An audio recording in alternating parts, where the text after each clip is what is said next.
Hey, all you rad dads out there. My name is Brian Gorsegner.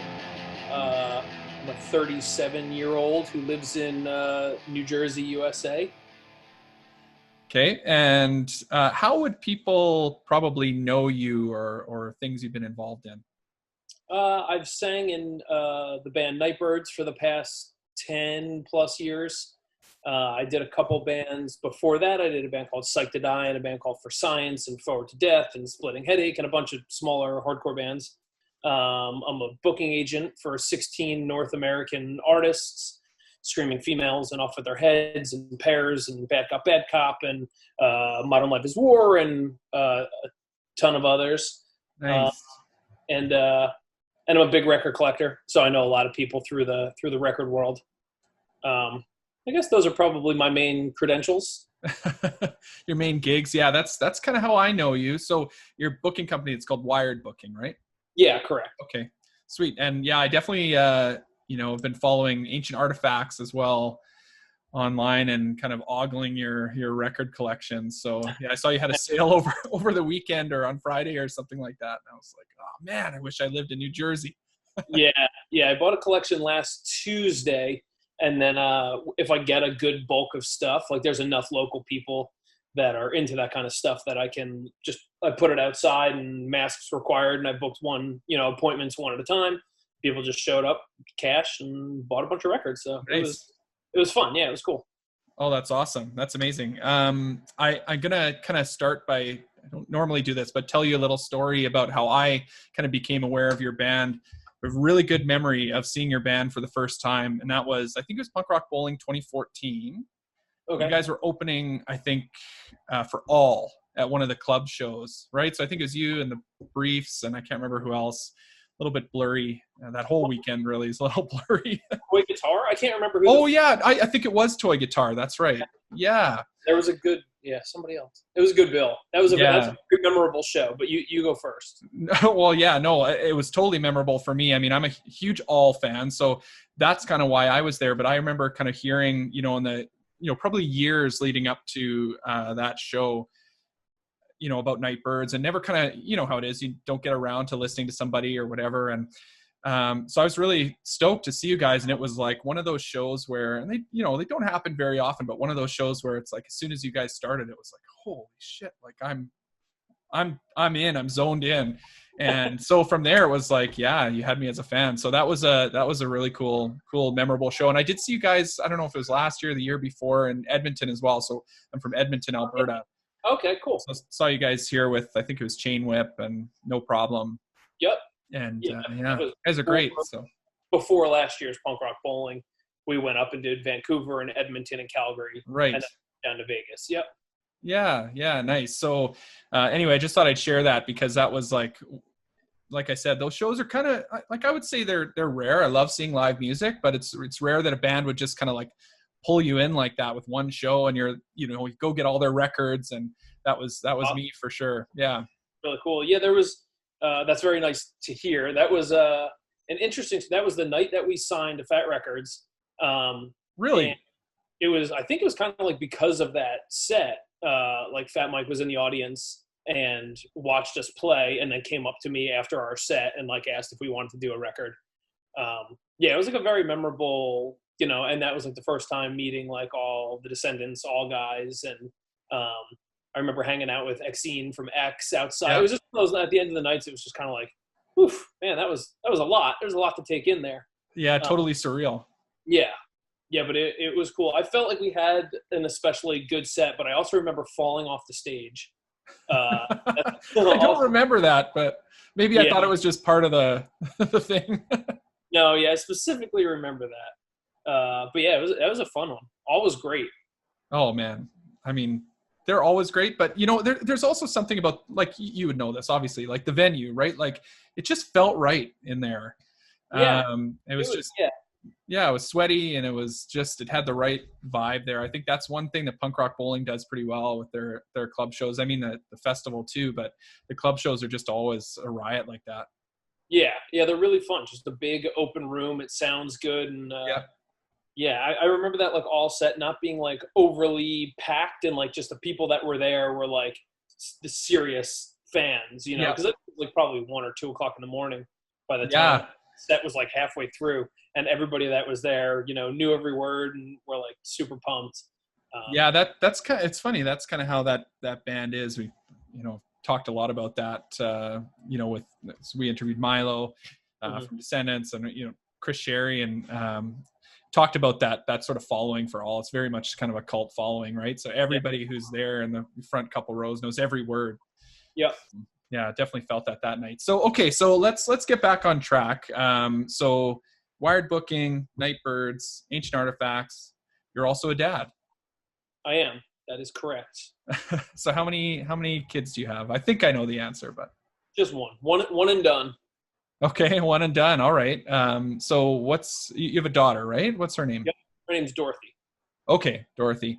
I feel like Dorothy, she's kind of become a bit of a social media celebrity lately too. I feel like I saw a few episodes on your account. It's funny. She got really into like a couple, like just YouTubers and like social media people, and she likes to just watch their channel, which is just them doing like mundane stuff with their family. But she like you know, I know that that's like a popular thing now, like YouTubers in general and stuff like that. But that's like what she digs. So she was like, I want to make videos. And I'm like, well, you're too young to have your own this or that or whatever. So yeah, I let her like make a couple videos on my phone, and then I posted them on my Instagram. Just for, you know, she gets kick out of the comments, and you know, how many views do I have? I'm like, 400 views. And she's like, oh my gosh. So yeah, it's just like totally unfathomable for a kid to have 400 views. That's amazing. Yeah, that was pretty funny actually. I watched the one where she like made a whole bunch of merch with her name on it. That was funny. Yeah, I really like that. And then Jenny from Bad Cop ordered a popsicle stick. So really? Get her a personalized popsicle stick. Though we haven't gotten it in the mail yet, but we still got to do that. Okay. Oh, nice. That's hilarious. How old is Dorothy? She's 6. She'll be 6. 7 in November. Yeah. So you're talking a little bit, I think, before we started recording, but talking a little bit about, you know, how you and your wife are kind of scheduling being at home and figuring that all out. You probably got school coming up pretty quick, right? What's happening there for you guys? Like COVID really has thrown everything up in the air, right? Like, yeah, our town has the option to do fully virtual, or they're doing like a part in school, like Monday, Tuesday, off Wednesday for cleaning, back on Thursday, Friday, half days, masks required, distanced and everything. But we still opted to keep her home. So we're going to do the virtual thing. And then like every 90 days you get the option to like switch and have them go in. But I can't imagine, you know, normal, like as a booking agent, I work from home. I work from this computer that I'm sitting at now. And so normally I'm available to pick her up and drop her off at school and do all, you know, work around her schedule basically. So even if I were to go back to work, that's what we would want to do anyway. But I'm currently home unemployed, so there's no good reason that you know, we can't do the virtual thing. So I think it's just seems safer. I mean, every school that seems to be going back is in session for like a week or two, and then somebody's getting sick and they're shutting things down. So yeah, I know it's we're sort of in the same boat here. We've got a 4-year-old who's just about to start kindergarten, and so we're kind of trying to figure out what that looks like. We're kind of, you know, fortunate in some ways too that we have flexible schedules, but it's not that way for everybody, right? So I mean, I've all said this, like, there's no right answer here, right? Like, there's no way to know that what you're doing is the right thing, and there's all these trade-offs, and we're talking about kind of kids' mental health and socializing and all that kind of stuff, and, you know, weighed out with you know, risk of getting, you know, potentially COVID. And it's like, how do you navigate that? How do you know I think everybody to do what's right for them. You know, I don't think there is a right or wrong answer. And even when they were initially starting to talk about, I mean, you know, I think it was like April or something that I was we were talking, and I was like, Dot's not going to go to school in the fall. Like, if they tried it, I don't trust it. Like, we're going to keep her home. And, so we've been having the conversation since then. And at first, when just looking at it through my lens was kind of like, I can't imagine how anybody would send their kid back to school. But, after talking to some people and, thinking about things I hadn't thought before, it's like, there are some kids who have bad home lives, and like their only chance to get away is like their day at school, and that's where they get their meals and stuff like that. So, I mean, I totally understand that perspective. And then also, there's two parents that work 50 hours a week to pay their mortgage and everything. Their jobs expect them to be back depending on what they do. There's definitely scenarios where their jobs want them to be back, can't work from home. And you're put in a situation where it's like, you can either send your kid off to school and go to work, or lose your job. And if you quit, you're not going to collect unemployment. So it's like, what do you do? It's a really tough situation. And I mean, the going back physically thing isn't great either, because I think everywhere nobody's going back, 7:30 in the morning till 3 in the afternoon, Monday through Friday.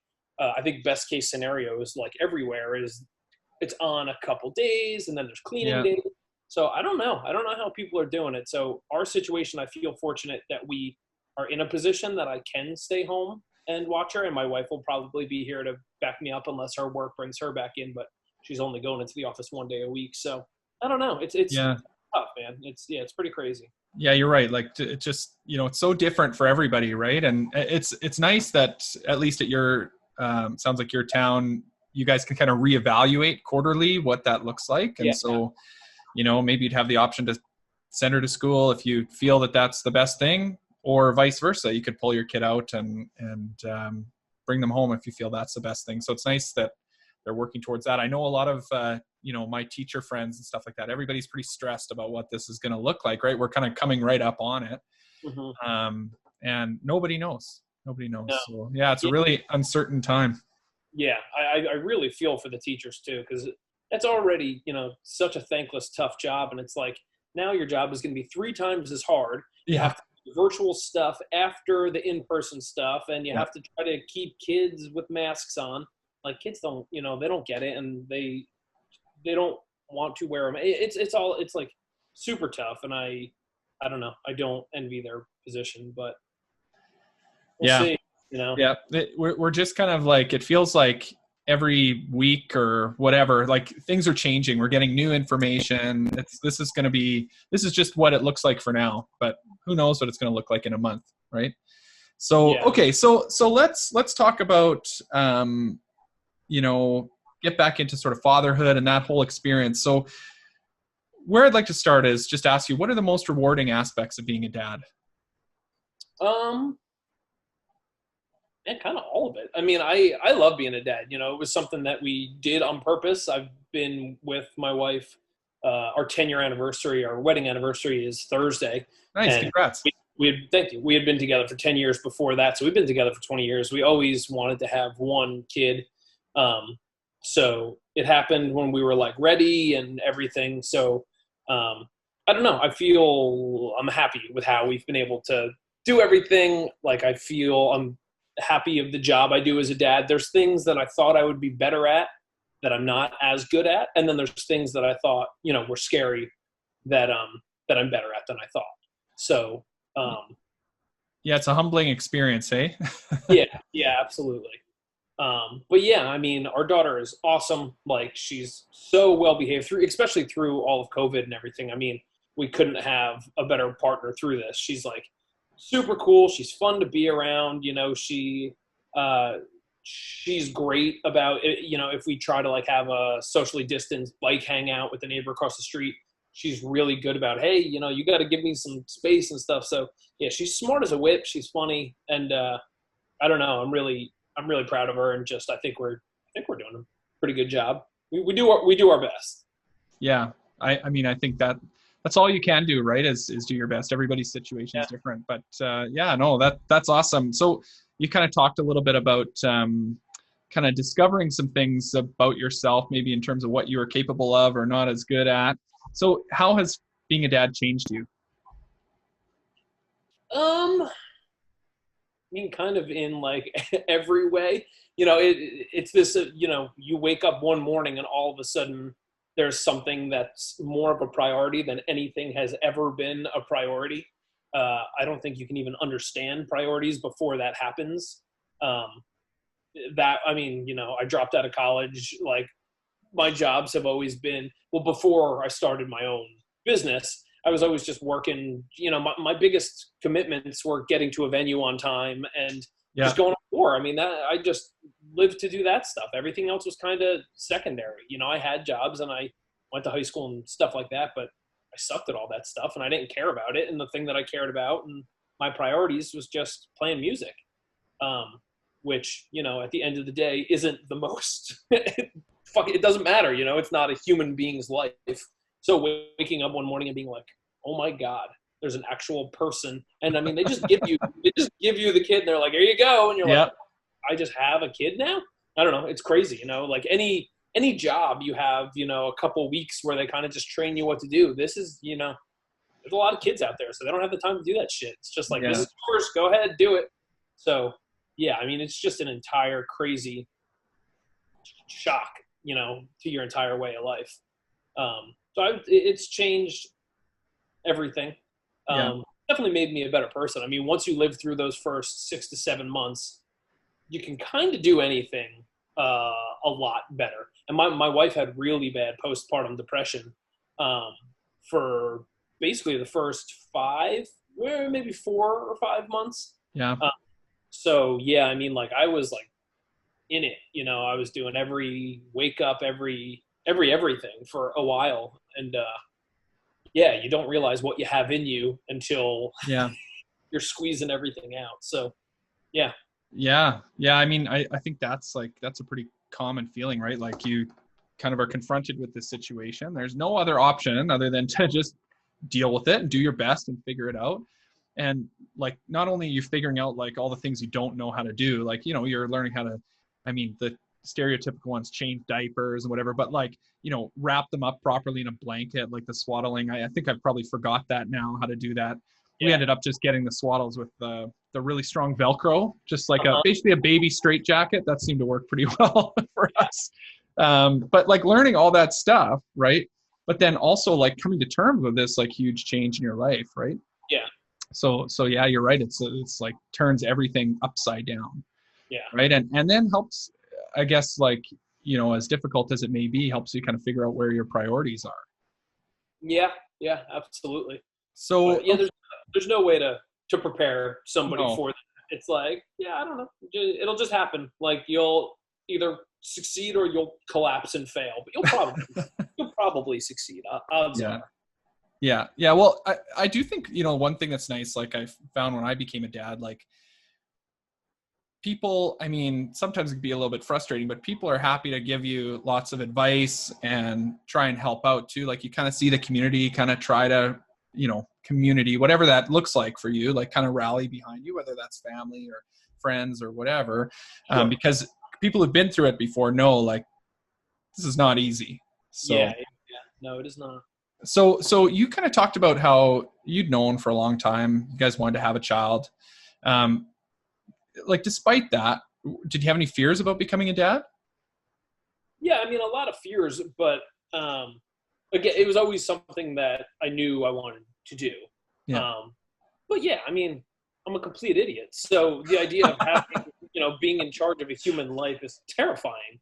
But, at the end of the day, I'm also fairly responsible and I could do shit and get shit done. So yeah, I mean, it's still terrifying, but I don't know, but it's also like the most important thing in the world to me. And I don't know, I wouldn't change it. It's just take it as it comes.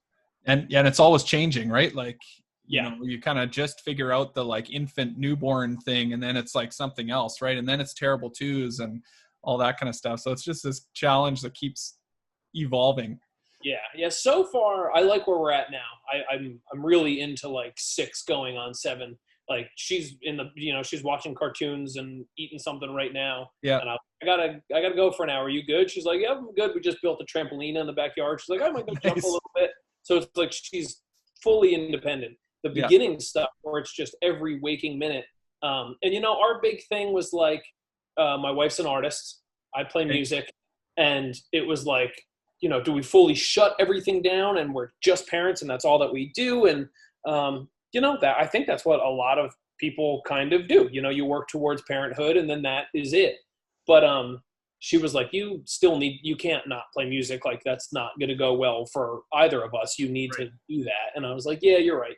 So, I mean, that's been the biggest challenge. And I guess probably the thing I'm most proud of is like continuing to do our thing and be the best parents we possibly can and just push every waking minute. You know, I think that's that going for all mentality. And it's like, now we gotta completely crush this in every aspect. So, I mean, you know, I was touring Europe probably when Dottie was like 7 months old. Yeah. Because we had canceled the tour when I found out that Amanda was pregnant. So it was like, I don't know. It's a lot, but it's also extremely rewarding to do it like that and to succeed and do it your way. Yeah, it's interesting. Like, you're kind of touching on something that I feel pretty strongly about. I don't know, you know, that everybody's at the same sort of place about that. And we've talked about this, that, you know, every family is a bit different, but like sort of continuing to have like the things that make you, and, you know, your wife, her, and the things that you guys love to do. Like, I think that helps. That's my feeling anyway, is like, I think that helps you as a parent and helps your child understand that, like, yeah, my dad or my mom or whoever is my caregiver, they have other things they enjoy as well. And it's good for them to kind of like see that. Yeah. So yeah, I think that's really cool. So what does Dorothy think about your job? What does she think about what you do? I thought it was really funny in the one video that you posted of her. She's like, yeah, my dad, he's pretty important. He's got like thousands of maybe like he's got at least 100 followers. I thought that was really funny. Yeah, I try, because, you know, in her head, there's just like famous people and not famous people. Yeah. And I'm like, I'm not a famous person. I play in a band and some people like my band, but, you know, that's really where that begins and ends. So I try to like curb her expectations with things, which is pretty funny. But like the only shows she's seen us play, we did a string of dates with the Descendants, and she came to those because those were like big green room. You know, I knew I could have like hair, and they were very just kid friendly. So she's seen us play like really packed rooms in like New York and Boston and DC. And then last year, Nightbirds went out to do, we got flown out to play a festival in Belgium with like the Hives and like a really big festival. Nice. So Dottie and Amanda came out for that. And, you know, that was like, I don't know, like 8,000 people kind of thing, and Dottie's side stage was. So she thinks every show we play is like this massive thing. I'm like, these people aren't here for us, but you know, like, it's pretty amazing though. I'll let her think that for a little while until she sees us play some stupid basement show or something. So what does she say about that? How does she sort of like internalize like what you do, and, you know, what does she, I guess, think about what you do or what it really is? Like, do you think she gets it? I'm not sure. I mean, I think she thinks it's pretty cool, but she also just thinks it's like this weirdo thing. You know, like I'll show her videos of like, you know, the Bad Brains playing or something and a million people jumping off the stage. I showed her some video where I was stage diving for some band, and she was just like, what the hell is going, like, what are you guys doing? Like, what a bunch of, you guys are crazy, you know, like she just thinks it's kind of like silly. I don't think she fully grasps it, but she thinks it's cool. Does she like, is your music playing around the house? I imagine it's probably playing a fair bit, or music you listen to, music you like what does she think about that? Yeah, I mean, I've never played Nightbirds for her. She's seen like videos on YouTube of us playing for her, and she's seen but yeah, I mean, I'm generally, the record player is always playing. Yeah. She likes stuff. I mean, she's a huge JoJo Siwa fan. Okay. That's her jam, and we had tickets to go see JoJo like a couple months ago, but COVID messed it up. So hopefully next year. She likes Weird Al a lot. That was like early on, I would play her like Bad Hair Day and stuff like that. So that's something I'll usually throw on in the car. She likes the first couple Ramones records and stuff like that. But yeah, I mean, she likes music, but she's not like, you know, I know some of my friends' kids who, you know words to songs and this and that. She's not like it's not right now her thing. Yeah. I mean, speaking as a dad of a kid who's like almost 5, so similar type of age. I mean, you have to try pretty hard to get your 4 or 5-year-old daughter to be into circle jerks or Descendants, or you kind of have to try pretty hard if that's what you want to succeed at. Ramones, I've had the same experience. Yeah, my daughter Elise, like, she's always like, yeah, let's listen to Hey Ho, Let's Go. But that's kind of where it ends. Yeah, which is fine. Maybe, I don't care either way. It's what we would be playing in the house either way. So sometimes I'll ask her, do you like this? And she'll be like, yeah, or I'll be like, do you like it? No. Okay. Well, and in the same way, like, are you finding you're exposed to things that you wouldn't have listened to because of her?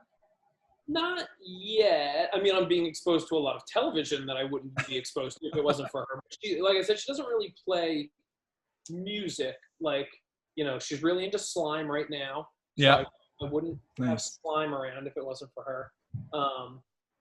She's in, like, some of the kids' shows and cartoons are amazing. They're like super funny, and sit down for breakfast or something, we'll be like, oh, let's watch We Bare Bears, or like I don't know, there's a bunch of shows that she like got us into, but not so much music. I mean, I know like all the words to the JoJo songs, but I think JoJo would be like, that's kind of it. That's like her favorite, but her like one and only, pretty much. Nice. So this is the Rad Dad show. So what's a Rad Dad to you? How would you, if I asked you to define what's a Rad Dad, how would you define that? I would say somebody who just pays attention to their kid. I mean, that was something that I was kind of blown away by, like being at the park and like being around with other parents. There's just so many dads who I think it was just like the thing that they were always supposed to do, and they have 5 kids and they don't pay attention to them, and they're just kind of brushing them off, and they don't listen to them, and they're always talking at them. And it's weird, watching certain parents interact with their children, where it's like, that's a real person. That's your person. Like, listen to what they want. And it just seems like a total chore, a total inconvenience. It's like, well, why did you do it? I honestly feel probably 70% of people shouldn't have kids that do have kids, because it's just the thing that they were supposed to do, and they did it, and they kind of suck at it, and they suck at everything else that they do too, and they're just suck people. But so I think the people who like actually give a shit and pay attention, I would say they're pretty rad dads, and just do your goddamn part. It's like, I don't know, so it's like that's that one criteria. Just be present. That's one of the sort of common answers I would say we kind of hear on the show. We kind of try and ask most of the same questions generally as we go through, because it's kind of neat to kind of compare and contrast what people have to say. But yeah, that sort of being present, being invested, and listening to what your kid has to say, and just like interacting with them, right? As a person, that's that kind of criteria for you. And that's not to say that there's not days and times where I'm spacing out, sitting on my phone, not paying attention. And, sometimes you got to just detach yourself and whatever. But I mean, I treat my daughter like a person, like my peer, and they do dad stuff, and it's not like, I don't know. But at the same time, I don't know. People treat their kids like their dog, and they'll whistle at it and they'll snap, and I'm like, what are you doing? Like that just seems messed up to me. But the same people who would do that in a restaurant to a waiter. God, yeah, restaurants are another good example. You see people with their kids in the restaurant, it's like, what are you doing? Like, God damn. It sucks. Ugh. So is it sort of like, do you think that goes back to like trying to model that for your daughter, that like this is how you act decent to other people, and or is it more so just kind of that like respect for her as her own individual human? Like what do you think sort of causes you to take that approach of like, this is what our relationship looks like we're kind of one-to-one here, as opposed to maybe that, like, maybe it's a more traditional approach, we'll call it, of like, I'm the dad and you're the child, and like I'm here to discipline you and keep you on the right path, and that's it. I mean, that was never my ideology in any facet of life, so why would it be like that as a parent?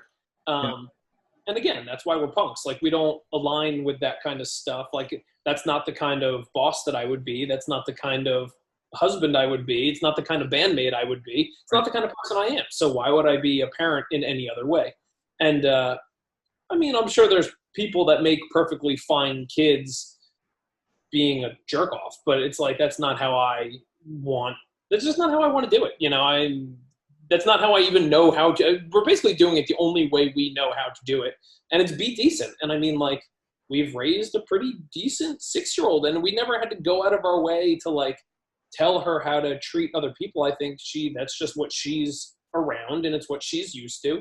And she's very polite, and she's very courteous, and she's great. She's cool with her friends and other kids. And it's very rare I see her do something that I need to be like, you know, I guess there's times, but I mean, like, generally speaking, I just think, you know, she picks up good things from us. I'm bad with language around her. That's something that I was never able to shake. Yeah. And the other thing is she doesn't like bad words. So I think that's why I'm like, well, she doesn't want to say it. So, you know, I try to speak better around her, but she doesn't pick up, I don't know. She doesn't pick up any of my bad tendencies. Yeah, that's a really tough one for sure. I'm the same way. Like, I think it's just a factor of you. Like, it's not even like you're using those words when you're angry or something. It's just part of your, you know, your speech. Like, that's just how you communicate, you know, when something's, you know, really important or whatever. Like, it's fucking important, right? So that's how you talk, right? And so it is hard to backpedal on that. It's funny, I've had a similar experience. Like, I'm really bad at that too, and my daughter doesn't seem to really pick up on it. Like, she picks up on everything else, right? They like parrot everything you say, and then for some reason it's like maybe they just have a sense like, I'm not supposed to say that. Yeah, Dottie knows she's not supposed to say, and she'll say, Dad, don't say that. And I'm like, yeah, okay, all right, I'm sorry. But yeah, I mean, it just slips. It just comes out. I don't think. Yeah. So you kind of talked about like that sort of method of parenting. That's the only way you kind of knew how. Like, is that part of your upbringing too? Like, what was your relationship with your dad like? Are you able to speak about that at all? Yeah. I mean, I had a good upbringing. My mom was pretty strict and more like that kind of parent. My dad was fairly aloof, like always, you know, my buddy, always like the good cop. Yep. And I don't ever remember my dad disciplining me about anything. There was one time when I was little, I didn't like that he smoked cigarettes because I knew that cigarettes, you know, could cause cancer and weren't good for you. And I went in his truck and I took his Marlboro Reds and I threw them up on the roof of the house. And he got pissed off and he went inside and took my pull string Pee Wee Herman doll and threw it on top of the house. Oh, man. Revenge. Yeah, but my dad's a big goofball. Yeah, my mom was definitely the stricter one. So like more the disciplinarian. Yeah. So do you think like your kind of ethos, like you kind of alluded to this before, but do you think that more so comes from your experience in kind of the punk scene and, you know, growing up in that environment? Yeah, because even, you know, that was my detachment from like getting into punk and being like, you know, just realizing that the people around you, your parents and the teachers and the cops and everybody that you're raised to think know everything and they're better than you and they, you know, they're there to keep you in line. And then you kind of start thinking outside the bubble for the first time and being like, you know what, like, kind of think I might have a better way. And maybe I'm not just, you know, not as malleable. And I don't know, you kind of start becoming your own person. And I mean, like, yeah, around that time when I was just growing and becoming, you know, like a person, I got into punk young. So, I mean, I would say I got a lot from, you know, listening to like Conflict and Osrotten and stuff like that. Yep. You know, yeah, I remember like I wasn't, you know, pledging allegiance to the American flag by the time I was like 13. So it was like pretty early to be like, whoa, a lot of the stuff that I'm being like taught as a kid, you know, I don't think is right. But I think if you learn that stuff earlier, it's easier to kind of crack out of that bubble, or you just, you know, become your parents. but Right. I was like the total opposite. Like all of a sudden it was like, I'm not going to church anymore, and I'm not doing this, and I'm not doing that. And you kind of have the total swing the other way. Yep.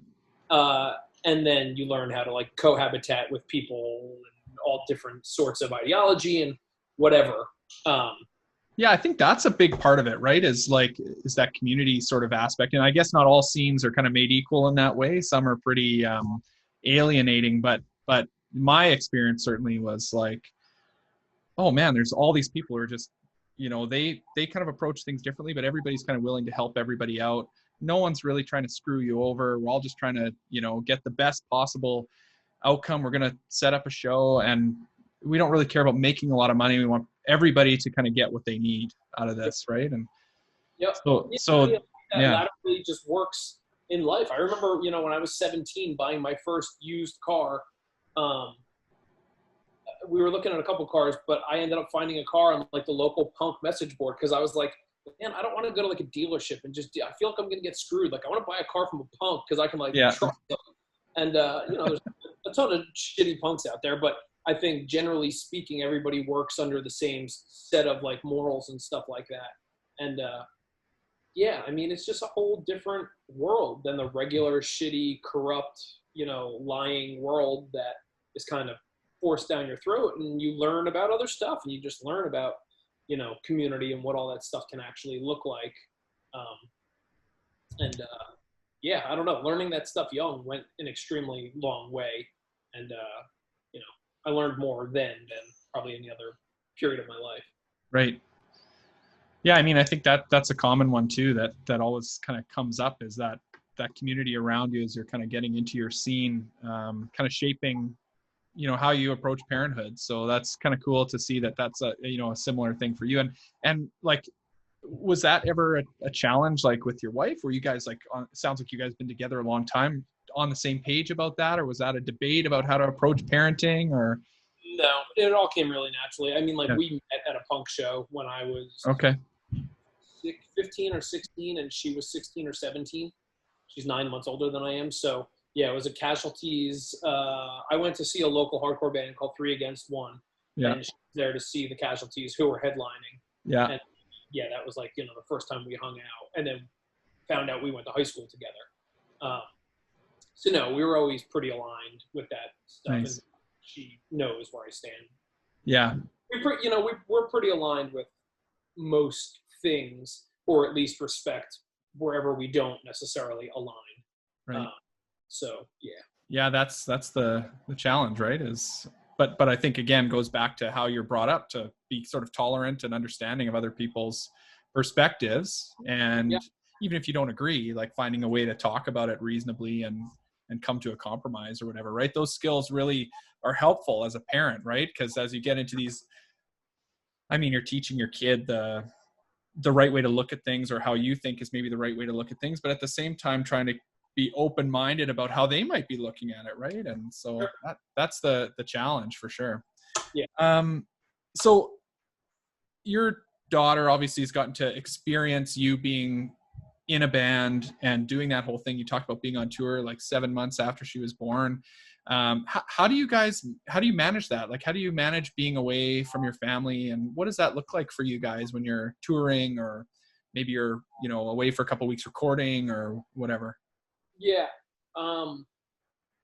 It's tough. It definitely got tougher as time went on, because my wife switched jobs that, was more not working from home and being away. My parents have been very helpful. Like, we bought our house in Atlantic Highlands, New Jersey, because this is where I grew up and my parents live nearby. Oh, nice. So yeah, I mean, like, if I'm away for a couple weeks, it's a matter of sometimes like, my dad coming here at 7 so he can walk Dot to school, and then Amanda goes to work, and then my dad will pick her up, and then Amanda, all that kind of stuff. Everybody's really chips in when I have to go away. When Joe, Nightbird's bass player, had twins a couple years ago, things really slowed down. So it was really the first 4 or 5 years of Dottie being around that we were trying to like juggle stuff and figure it out. But we don't tour a ton. I think at our peak we were doing like 60 shows a year. Okay. But post kids, it was more like 30 to 40 shows a year, because it's just extremely hard. You know, if you're not making a ton of money every night, it becomes very difficult to get everybody on board with, okay, like, here I go. We'll see you guys in a couple weeks. Good luck. Yeah. Well, and like, as you add more kids to the mix and more, you know, sort of more complexity to it all, that I'm sure that becomes much more difficult too, like even just schedule wise, right? Well, that was part of our one and done concept, was as soon as I feel like we're either tied or outnumbered, all bets are off. And so, yeah, I mean, I got a vasectomy like 5 years ago, but we were like, we definitely want one kid. We got a good one where we're good. I don't know. Yeah, I don't know how people handle 3, 4, 5 kids. You know, man, that seems crazy. But, yeah. Well, it's funny. I like totally had the same conversation with my wife, right? Like I've said this before on the show, but my line to her was always like, yeah, like my number for kids is like 0 to 1. Yeah. You know, like I'm not even really sure I want to have kids, but maybe I'll have 1. Anyway, now we have 2. Of course I would never go back, right? Never. But you just, I think like with each, I agree with you. 3, 4 kids, like I can't even imagine, because I've got 2 and it's like I'm barely keeping my head above water sometimes. But it's just a new challenge. It's almost, you know, like there's just something new there, and you just know that I have no other option but to just figure this out, and you just do, right? And so you can either like be pissed off about it and like feel like your life got taken away from you, or you like you can kind of realize like, no, I can still have like my life and we can all be happy. It's just a different challenge, it's a new way of doing it, right? So it's such a tough thing to kind of work your way through, but totally. yeah, no, I hear you. I'm just a good enough person to handle 1. I think any more than that, I would become a real shitty dad real quick. It doesn't really sound that way, but I hear you. It's funny. I got a bunch of my friends right now too. Like one of my friends texted me the other day. Is like, hey, anybody know a good doctor for a vasectomy? I'm like, I don't know. Like, is that something that people talk about? Like, is there like a Yelp for vasectomies? I don't know. Yeah, I mean, there should be. I feel like around the time I got mine, like it kind of sparked a ton of my friends being like, that's a pretty good idea. And then like everybody was like, who's your doctor? Yeah, I mean, like, but yeah, I mean, business was booming. Yeah. And then my guy went out of business like a year later, which I thought was real weird. And I remember getting a thing in the mail about like his practice going under. And I was like, oh, that's kind of shady. I sent that guy a lot of business. I hope this works, but so far so good. Hopefully he wasn't just a doctor. Yeah. No, I don't know. I got a weird one too. I had mine like fused. It was like singed with heat, where they like, it's a snip, but then instead of the snip and tie, it's like a snip and like cauterize or something. Yeah. It was weird. What was this is kind of off script, but what was the recovery like for that? Mine was actually okay. I remember like that night I was really nauseous, like all night. I think I had just gotten like a big pit in my stomach, and I got my stomach all knotted up. Yeah. So that whole night I just remember being like, oh my God, I feel gross. And then the next day it snowed, and I was shoveling snow. It wasn't like, wow.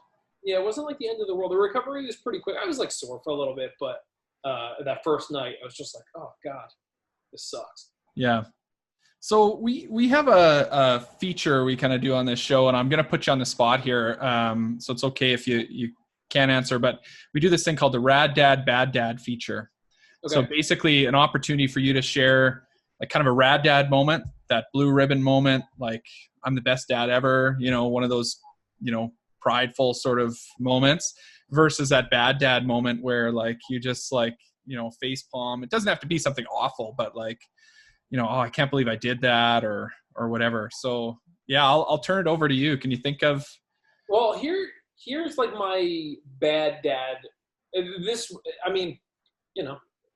imagine a lot of people that listen to the show have been there, and they remember when Dottie was like 2 months or something, and I was in the middle of Amanda's postpartum depression. I remember it was like 4:00 in the morning, and I was doing a feeding, and she was just, not taking it. She was just screaming and screaming, and I was just chiseled down. And I remember holding her hand, and I remember squeezing her hand, not incredibly hard, but enough to make me recognize, like, oh, you kind of have that moment of clarity where you're Yeah. like, whoa, whoa, whoa, like, whew, and you have to like take a breath, and that was like a big lesson for, and like, I'm not, some weird violent person. I've never hit anyone. I've never done anything like that. But in that moment, you're just like, oh my God, you're so stressed, and you're just so, you don't know what to do. And I remember like squeezing her little hand and being like, oh my God, what am I doing? Like, I'm losing it. I'm at my wit's end.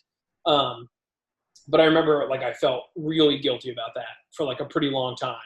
And I like told Amanda, and she was totally understanding. And like, I remember telling my mom about it and being like, man, I feel horrible. I feel like a bad person. And she's like, no, and so I'll say that's my bad dad moment, though it was an eye-opening experience. It was a good learning experience. Well, I think that's depending on the severity of what you're talking about. I mean, I think like that's the benefit of having those moments, right? We're all going to screw up at some point, right? But it's how do you kind of like reflect on that and figure out what led to that. And, I mean, it's just natural, right? Like we all screw up all the time. Like maybe you scrape somebody's car in the parking lot or, whatever. But when it comes to parenting, there's something about it that just feels so much worse. It's like having that responsibility for that little person's life and in some small way, like putting that in jeopardy or making them feel bad or making them cry or whatever. Yeah. Yeah. I mean, I just felt awful, and I couldn't believe that I had let myself, because that was likely, maybe the first time in my life that I just felt out of control, where I was like, oh my God, I'm so worn down and I'm so just exhausted that I let it get the best of me. And it was weird. It was a weird feeling. And so like postpartum depression is not something we've talked about a lot on this show. Like, is there anything like you can share with us or share for the listeners about that and about that experience? Like, I think that's obviously very common. I think my understanding is it's not, my wife dealt with some of that as well. I think everybody experiences those things to different degrees. But I still think it's a bit of a taboo topic. Like, you hear about it, but I don't know that, moms in particular feel overly supported in that area and know where to turn and know how to reconcile those feelings. And so what was that like for you guys? Like, yeah, I mean, I didn't know it was a thing before, you go to the hospital and you kind of learn a couple things, and they're like, oh, by the way, there's this thing, and here, watch a video about it. And even in the video, they really make it seem like this like ragtag couple that like didn't mean to have kids and like total fuck ups. And I'm like, okay, not thinking of it in the regular sense of depression, where it's like, this is a chemical issue and you're not going to be in your right state of mind, and full blown. And then once Amanda, I mean, it was probably like 4 weeks in, it was pretty soon. She was a different person. And I mean, I saw it, I completely saw it. And she couldn't, at its worst, she couldn't be in the same room with Dottie. And she would see her like a little bit a day. But I mean, we were looking into like the way that she would feel relief is researching, in-house mental facilities to go live somewhere else. We moved back in with my parents because they lived close. It was weird. I remember us having to like lock away pills or like things that, she was in a really bad way. Wow. And I mean, we had never dealt with that before.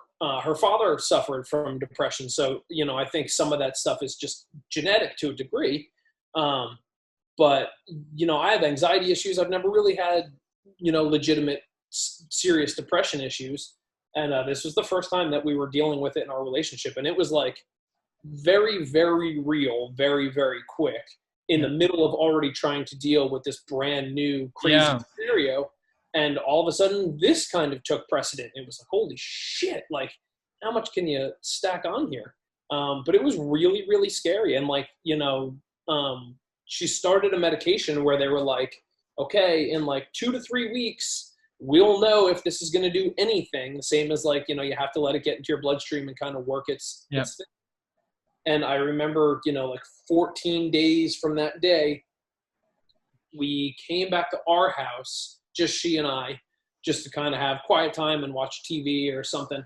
And I seriously remember it like a light switch went off, where she was just kind of like laughing at the show, and she just kind of like eased up, and it just seemed like a breath of relief. And that was it. As quick as that, like it kind of just started working. And then, you know, I think we were at my parents' house for like another 3 days before she was like, I think I'm ready to go home. And that was it. And she's the best mom ever. I mean, like, she's awesome. It was just like completely out of her hands. It was like a fully, you know, it was a very chemical thing. I mean, it was just full blown depression, but that's what brought it on, you know? Sounds really scary. It was terrifying. Yeah, it was really, really messed up. And, you know, you're like, are things ever going to go back to normal? Like, am I just like a single dad now? Yeah, it was crazy. I remember writing a song about it, which I don't usually do about things. I don't like sit down and write about something, but like, I didn't know how to like get my thoughts out. And I wrote a Nightbird song about it. And yeah, I don't know. It was crazy. It was fucked up, but it's like a very real thing. And, I found that just like, you know, talking about it, her talking about it was all extremely important. The same kind of advice you would give to anybody, you know, suffering from depression. It's just a very serious shit, you know?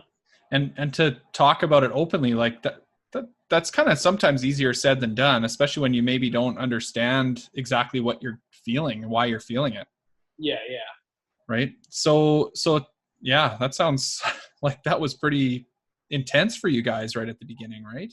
Yeah, it was fucked. So that was like my low dad moment, was like weeks in the middle of all of that stuff, living back at my parents' house. Yeah. You know, everything was just such a crazy mess. Yeah, I just remember like not sleeping for days, and you know, you get used to not sleeping and you get good at that, and then you can kind of carry that throughout I got better at touring after that, because I'm like, oh, you don't need sleep to survive. Cool, you know, now great. I finally hang. But yeah, that was before things got good and fun. That was just like scary and shitty. Yeah, that's a really tough time. I feel like, you know, your first child.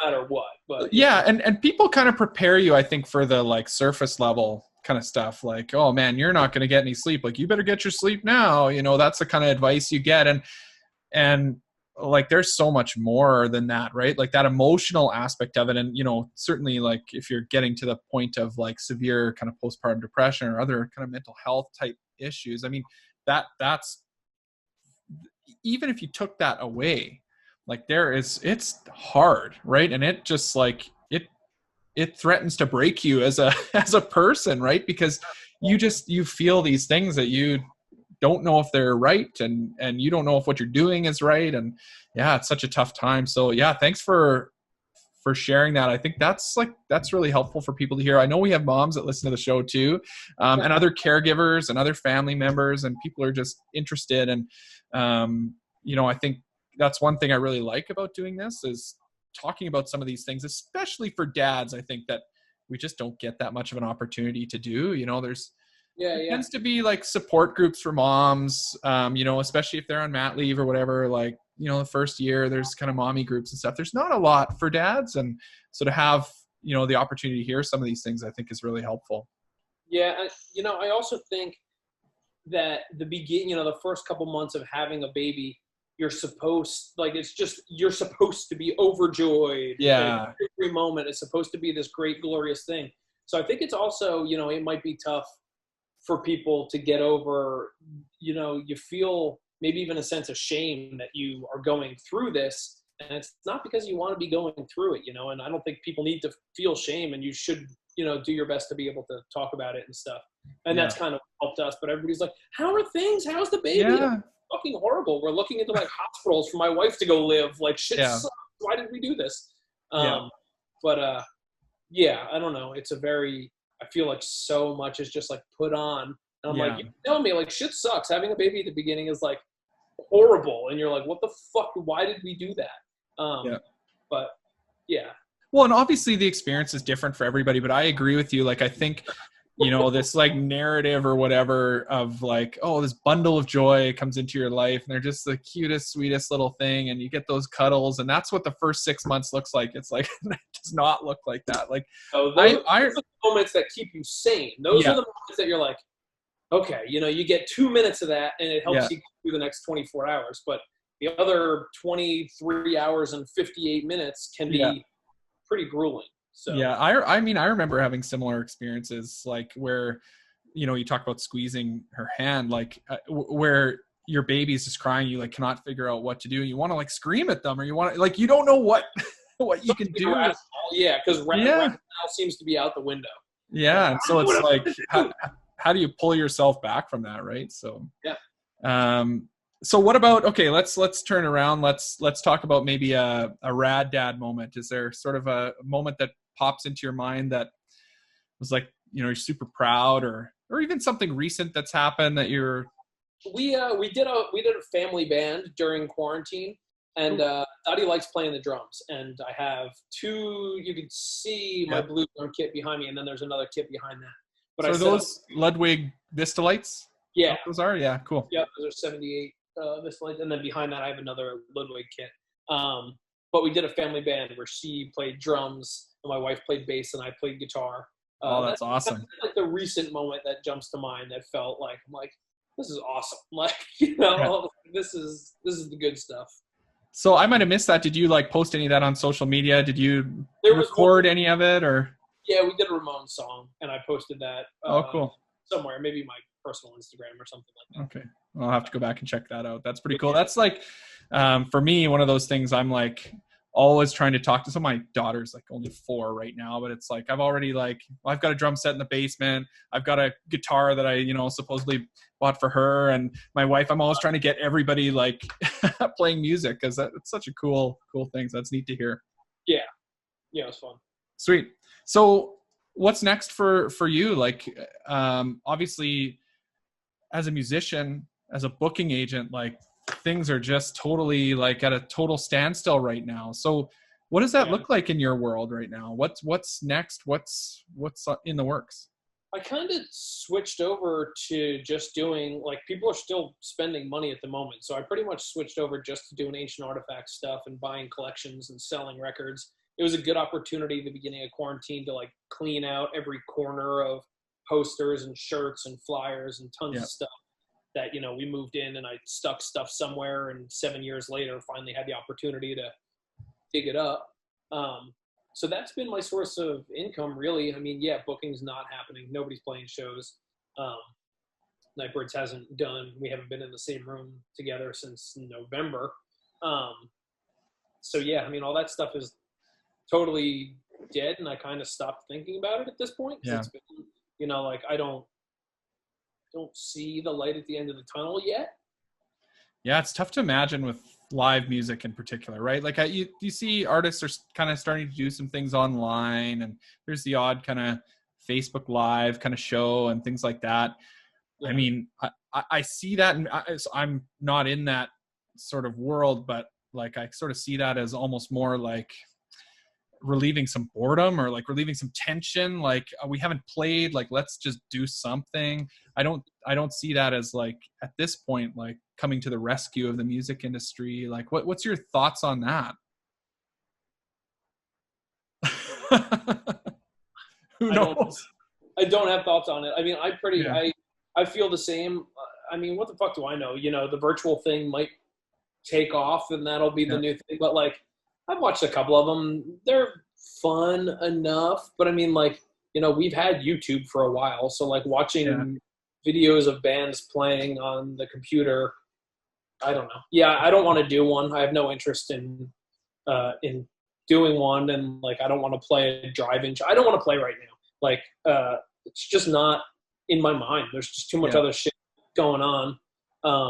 Honestly, we need a well-distributed vaccine. We need like a vaccine to be issued and then a year to go by. Yeah. And we can start talk about safely trying to roll stuff out. Local bands need to play locally. Because the other thing is, I don't have a venue. I don't book shows. I book tours. I need all of America, all of Canada, Mexico. I need all this shit running, in some sort of uniformity. And the other thing is like, as soon as New Jersey looks good, Phoenix and Texas look shitty. And as soon as, it's all over the place. And we can't get on the same page because there's just zero national guidance on what we should be doing.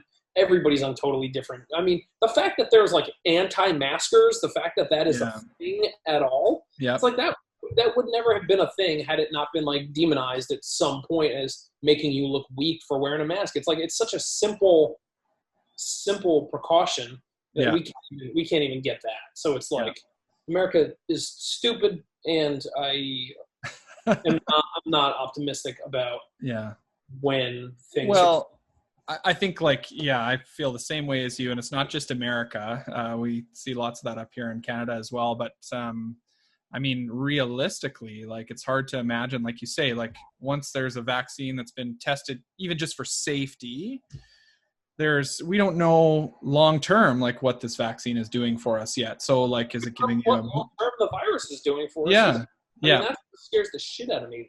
People getting it and surviving from it, because that's everybody's big thing, right? Is like the mortality rate, like, you're not going to die from it. It's like, no, but like, I have a mother and sister who are both nurses, and there's people getting blood clots because their blood is turning thick like gravy. And there's people losing their hair. There's people having strokes, and there's people who can't get up a flight of stairs without being winded, even though they're only 30 and they kicked the virus 3 months ago. Yeah. So it's like, there's so much we don't know, and this thing is still so new, I think. It's hard to imagine that we're in a significantly different place even a year from now.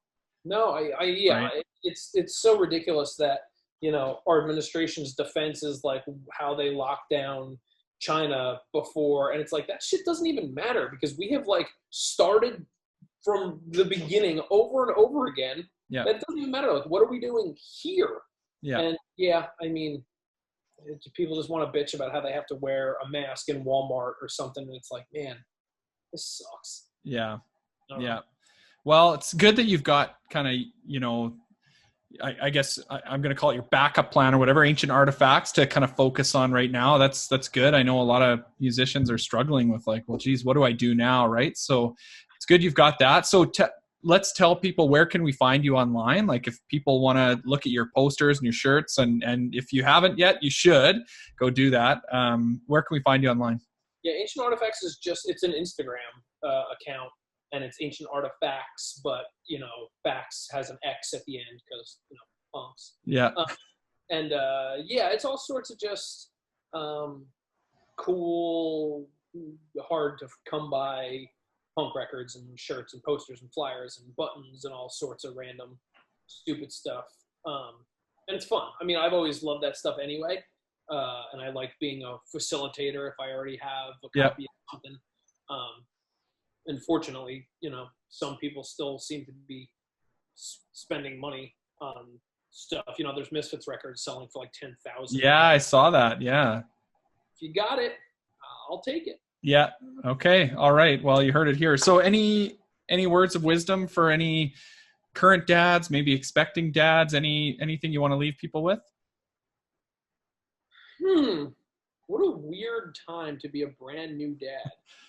Agreed. Good luck, I guess. I don't know. I mean, times are weird. Like, I don't know. We're trying to figure things out on a day-to-day basis. We're kind of just getting in the groove of like being able to figure out how we feel comfortable doing play dates, how, school, what we feel comfortable doing about school and everything. So I don't know. I would just say, as far as current parenting and as far as any parenting, a lot of times, you just got to trust your gut. If you're a decent person and you're having a child, you got to trust your gut, especially nowadays. I mean, I just don't trust anything that people are telling me is safe. I'm the more cautious. We're still not going to grocery stores. We're still getting curbside pickup. I don't know. You got to do what feels right to you and don't feel pressured. Something I hear so much these days is people with older kids being like, we were doing good and the kids are okay, but then basically their friends were all out playing and we had to like let them go. and then they bring a virus back home, and Yeah. apparently everybody gets sick. And I don't know. I think you just need to try to stand your ground and get through this. And I feel like we have maybe, we got to push through winter. And then I think next year we'll hold some answers, and maybe we'll see that light at the end of the tunnel. But until then, just, do your thing, try to stay sane and do the best you can do. Yeah. Stay the course. Hey. Yeah. You got it. All right, man. Brian, it was awesome chatting with you today. I really appreciate your time. Thanks for stopping by the Rad Dad Show. And all the best to you and your family and Ancient Artifacts. And hopefully, however much time passes and we've got some new Nightbirds material and some Nightbird shows to go to. I hope so. Yeah. Thank you so much. It was awesome. No worries. It's great talking to you. All right. Have a good one. Brian, yeah, you too.